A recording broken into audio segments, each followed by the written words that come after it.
Hi friends, இன்றைக்கி பாலக்கீரை பண்ணலாம், பொரியல் பண்ணிக்கலாம். இது தேவையான பொருள் பார்த்திங்கன்னா, கடலைப்பருப்பு ஒரு ஸ்பூனு, கடுகு பருப்பு ஒரு ஸ்பூனு, ஒரு பச்சை மிளகாய் கீரை வச்சுருக்கேன், அது போட்டுக்கலாம்.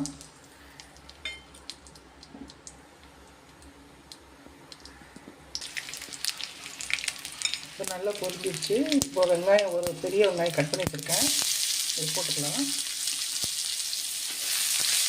வெங்காயம் கொஞ்சம் வதங்கட்டும்.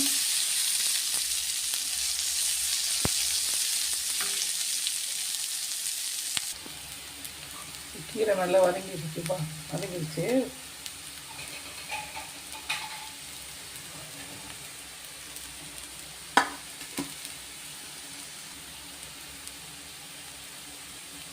வெங்காயம் நல்லா வதங்கிடுச்சு. இப்போ கீரை சேர்த்துக்கலாம். கீரை எப்பயும் மூடி போட்டு சமைக்காதீங்க, ஒரு 2 நிமிஷத்துக்குள்ளேயே வெந்துடும். அந்த கீரை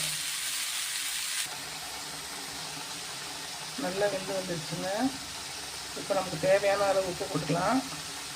கீரையில் லைட்டாக உப்பு இருக்கும், அதனால் உப்பு பார்த்து போட்டுக்கோங்க. தேங்காய் போட்டுக்கலாம்.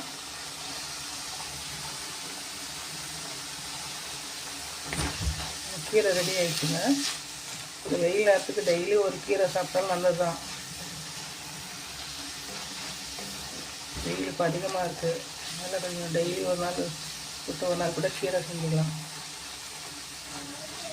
பாலக்கீரை ரெடி ஆகிடுச்சு. இது ஒரு 2 நிமிஷத்துலேயே ரெடி ஆகிடும்.